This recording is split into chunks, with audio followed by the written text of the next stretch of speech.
He came out of El Salvador, a country torn apart by war, and landed in Inglewood, right in the middle of the crack era.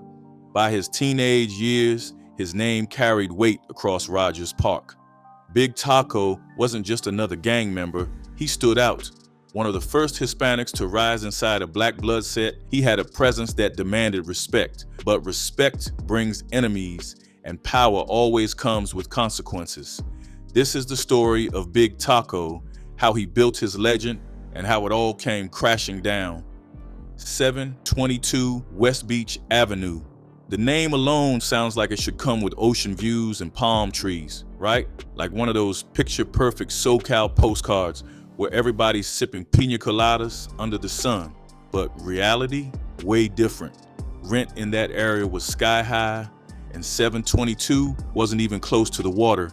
Anyone who pulled up there knew what time it was. The house was like a non-stop carnival, but with way darker rides.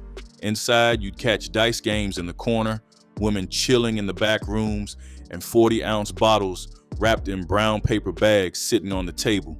Smoke from backwoods and cheap weed hung heavy in the air. Some of the homies would crash there so long it felt like they paid rent. On the porch, neighborhood lookouts sat on a beat-up couch like it was their command post.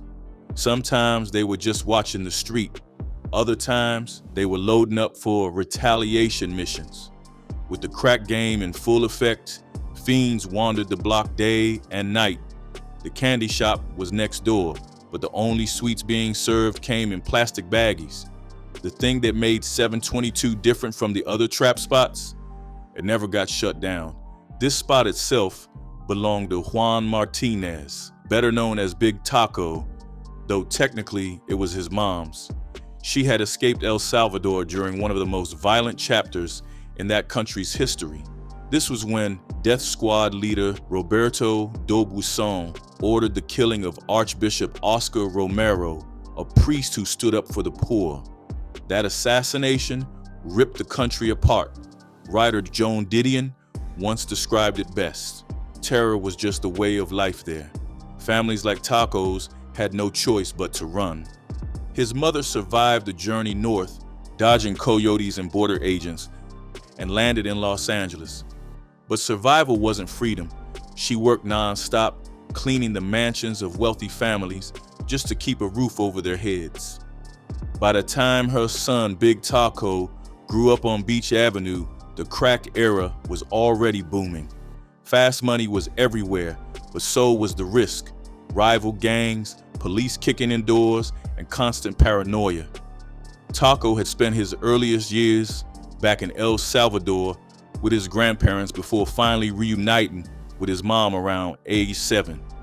She was living near Rogers Park, the stronghold of the Englewood neighborhood Pirus. The neighborhood Pirus were mostly black, but they were known across the city. Now, here's where things get tricky. Even though they shared the same name as the Compton neighborhood Pirus, they were a completely different blood set, different area, different politics, different enemies. Their turf was Rogers Park, stretching across Beach Avenue between Hyde Park and Ivy. The crew's roots ran deep, starting back in the 1970s when they were known as the Hyde Park Boys. Over time, they linked into the bigger neighborhood Piru umbrella, alongside sets like the 151 Original Block Piru and the 145 Piru from Compton. Within Englewood, the oldest cliques were the 700 Block and the 500 Block, also called Hyde Park.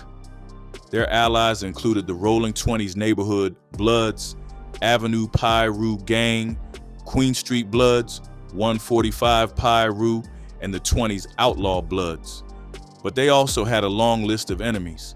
They clashed with the Osage Legend Crips, 102 Raymond Avenue Crips, Tongan Crip Gang, and the Rolling 60s. Even other blood sets weren't safe from conflict. Factions like the Crenshaw Mafia Bloods, Denver Lane Bloods, and the Inglewood Family Bloods were just as dangerous. Juan Martinez fell into that world early. By his last years at La Tejera Elementary, he was already flagging red.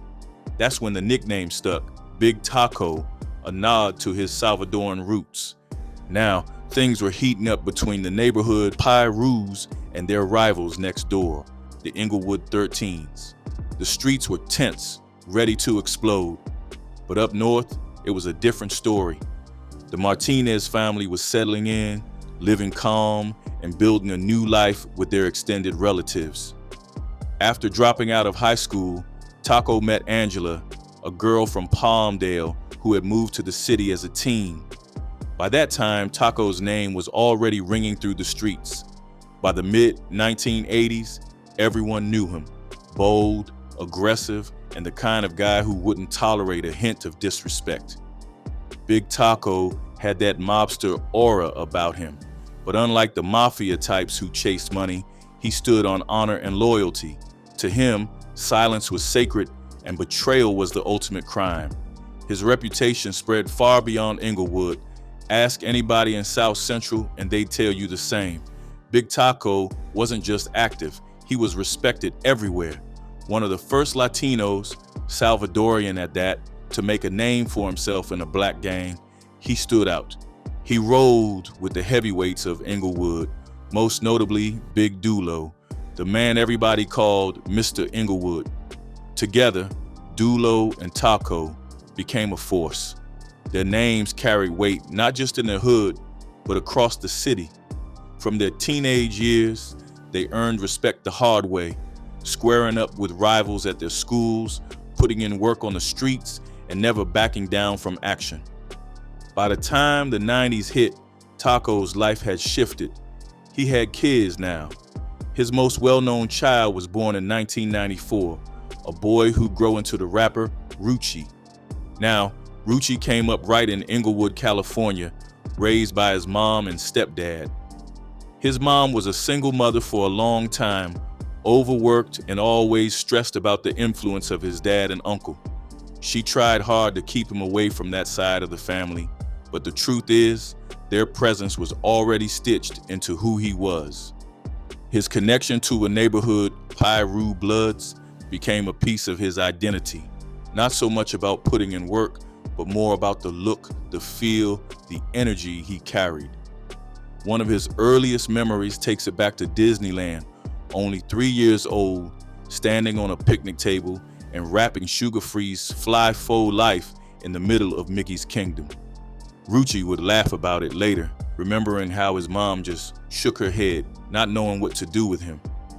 Growing up, everyone called him Midget because he was the spitting image of his dad and his uncle Anthony B.D. Martinez, better known as P-Funky, a rapper and producer.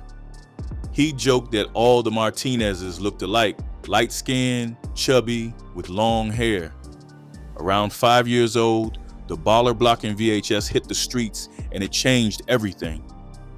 They wanted to be like the Hot Boys, so they turned Tako's house into their own little version of the projects.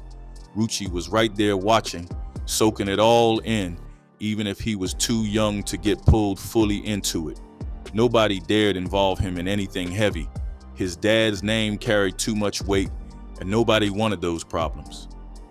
Rucci and his little brother Angel were project babies through and through. His mom, trying to keep him on the right path, made sure he went to Hawthorne elementary schools. He stayed close with her and his stepdad, but the pull of Beach Avenue was too strong. That street energy called to him, and no matter what, he wanted to be in the mix. High school brought a shift. His mom sent him to Santa Monica to follow his older sister, a star softball player, and to get him out of Inglewood. Truth was, he wasn't even welcome back home for school. His dad's reputation had gotten him banned before he could even enroll. Suddenly, Rucci went from Beach to Ocean Avenue. What sounds like a short move on a map was really a whole different world. The project kid was now lining up on defense for a well-funded football team, going to proms and fancy oceanfront hotels and hanging out with rich kids whose lives looked like TV shows. To keep him steady, his mom handed him $50 a day, but Rucci being Rucci, he'd sometimes skip class and hang out at the promenade or ride the big blue bus past Montana, catching a glimpse of the Brentwood lifestyle. He made friends with white and Persian kids, running around neighborhoods filled with mansions and moms with fake boobs who didn't care that they weren't in school. To him, it felt like living inside a movie. But every story has its turning point. By 2010, the family was still rooted deep in Inglewood. His grandmother had moved from Beach to Victor Avenue, but that didn't stop the streets from following. The Pirus even turned her place into what they called the PS2. Meanwhile, the city itself was changing.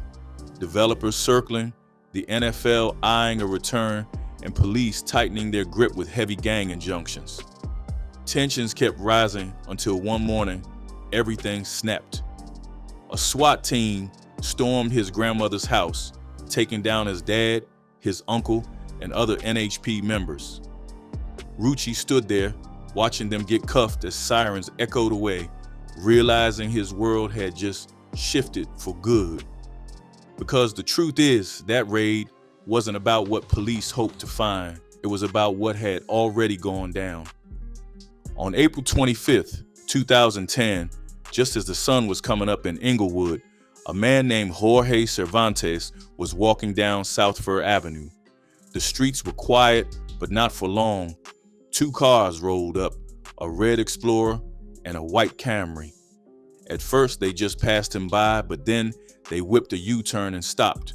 Someone inside the Explorer leaned out and shouted a slur, and before Jorge could process it, a pistol was aimed his way. The first shot cracked through the morning air. Jorge dropped flat to the ground, heart racing. When he looked up, another shot went off.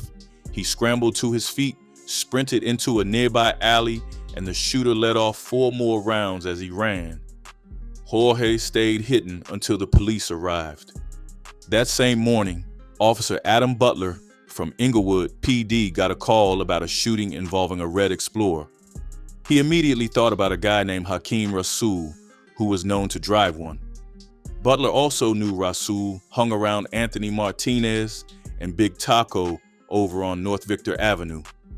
Butler went straight there, and sure enough, the Explorer and Camry were both parked outside. A quick glance at the Explorer revealed a spent bullet casing sitting right on the luggage rack. Backup was called in, and the house was surrounded.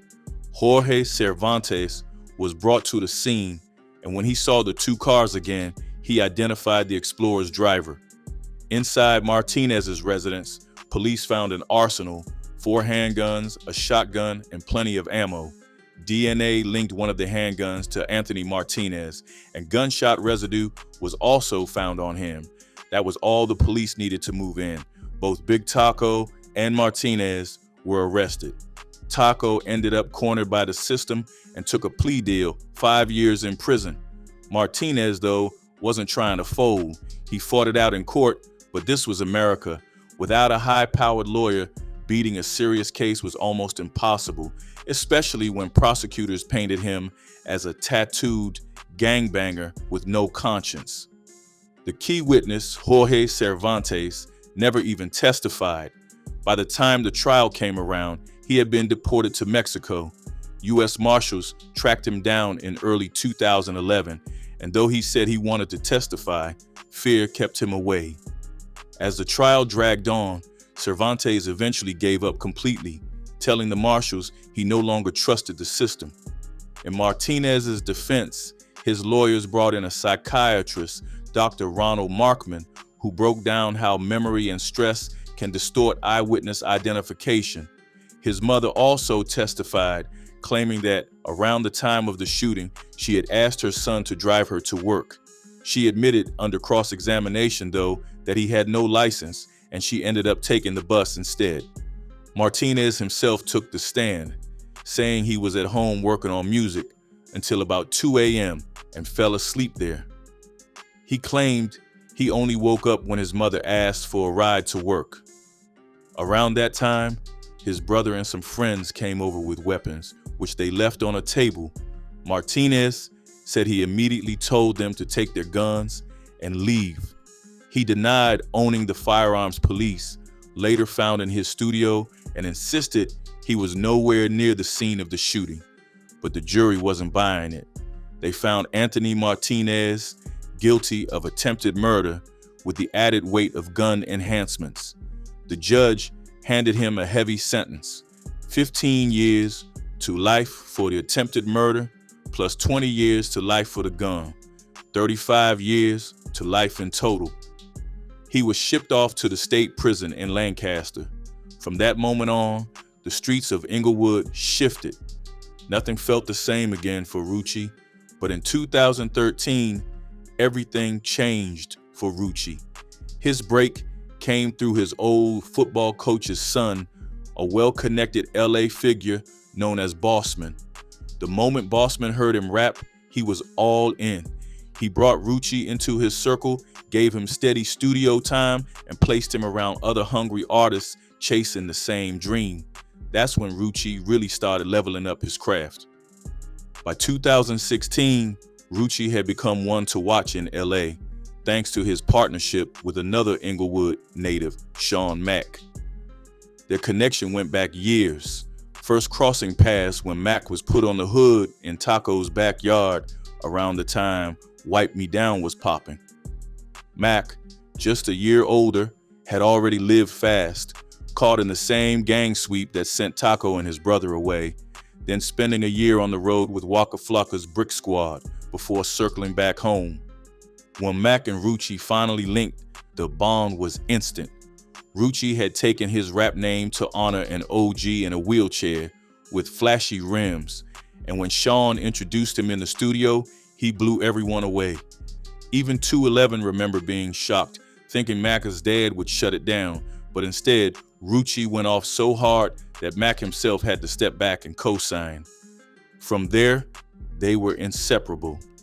They lived together in what people called the Mack-Rucci Mansion, spent endless hours recording, and stayed in constant communication, even when Mack was on the road hustling. To Rucci and the Bass Squad, Mack wasn't just a collaborator, he was family. Mack had the vision. He was the creative engine of Bass Squad, unpredictable but brilliant, and Rucci often compared him to Tupac, restless, productive, and ahead of his years. Their joint energy birthed some of Inglewood's best music in decades, blending G-funk and hi-fi into something fresh.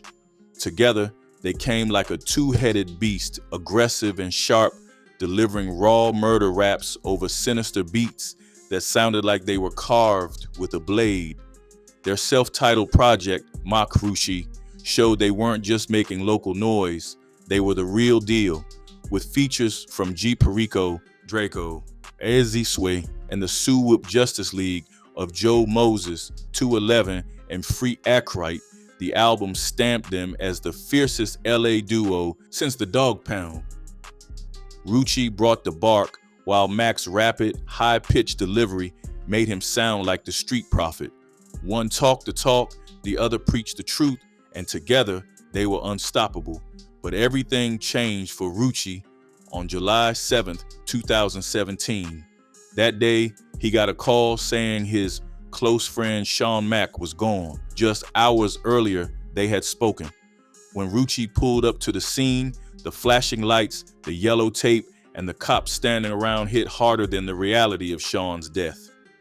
What came rushing back to him in that moment were Sean's words. Lessons about being sharp, about knowing better, about how in their world, friends didn't exist. It was either family or you were nothing. Sean Mack was only 24 when a bullet ended his life.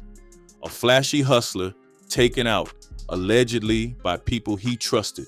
No arrests, no justice. But that year kept testing Rucci. Right after Mack's death, Rucci's blood brother was shot in the head.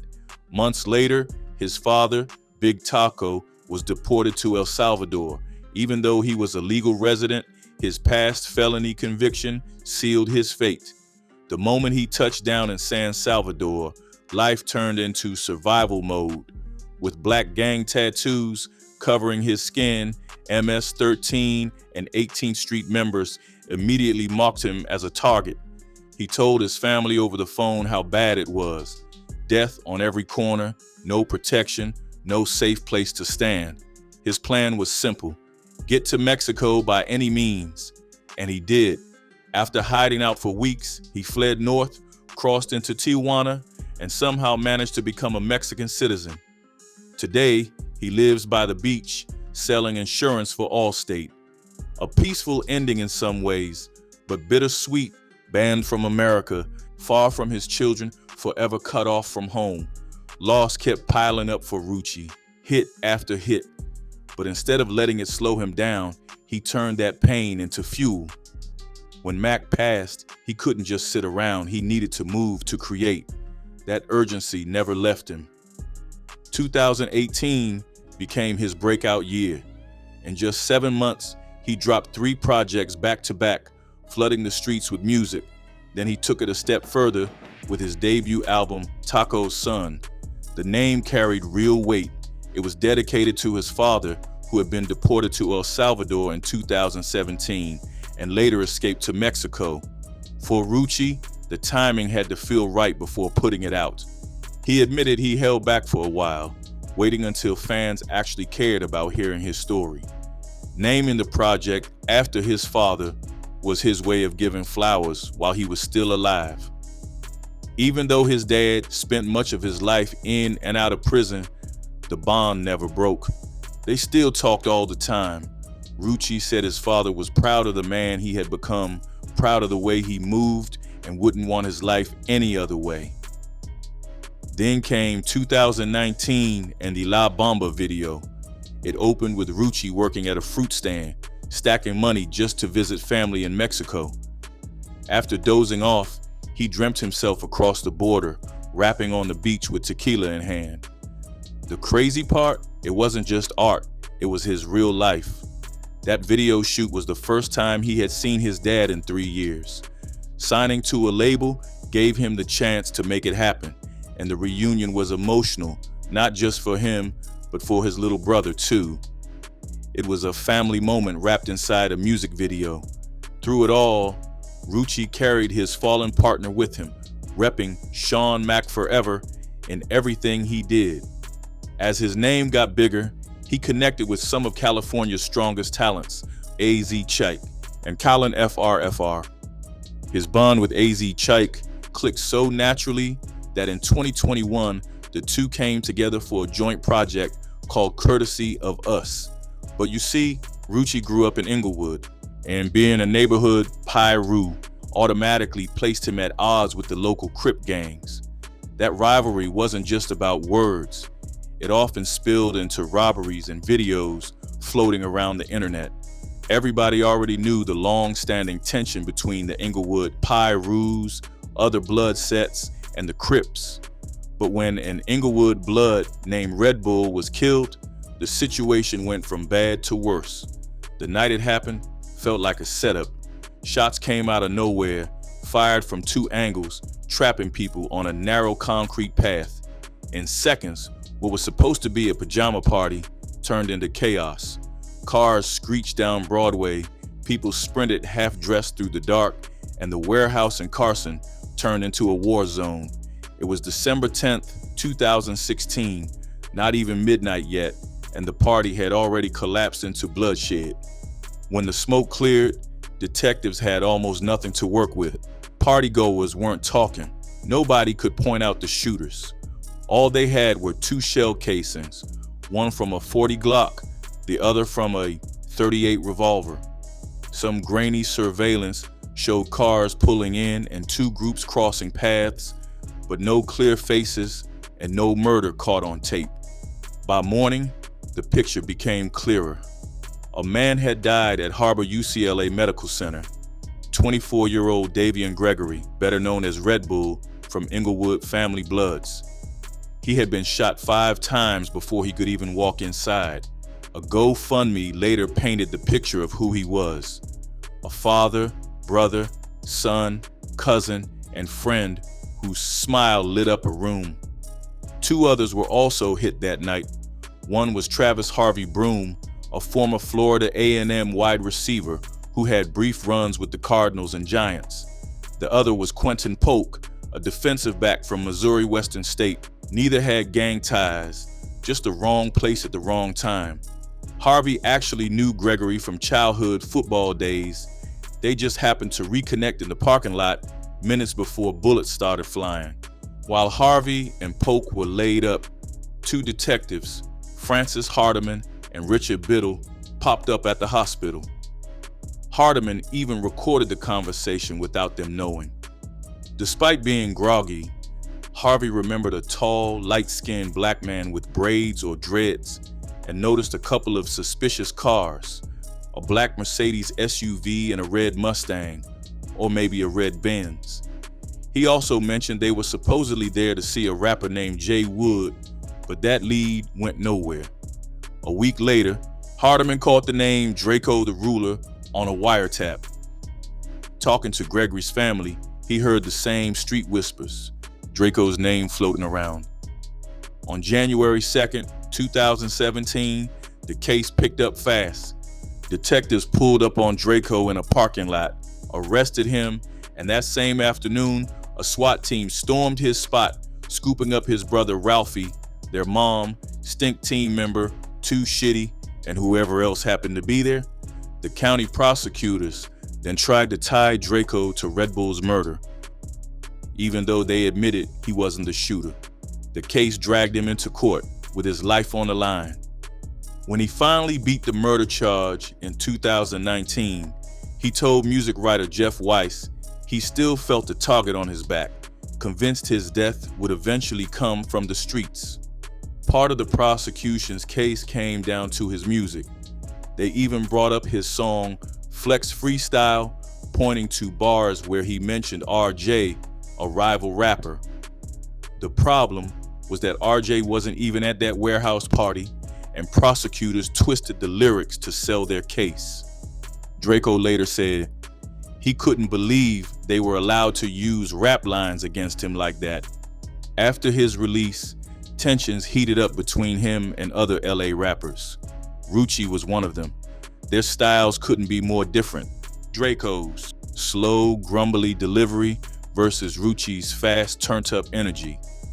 But behind the music was gang tension, red bandanas, and the weight of real-life losses. Drakeo was clashing with multiple artists, including AZ Chike, even calling out Boozy for collaborating with him.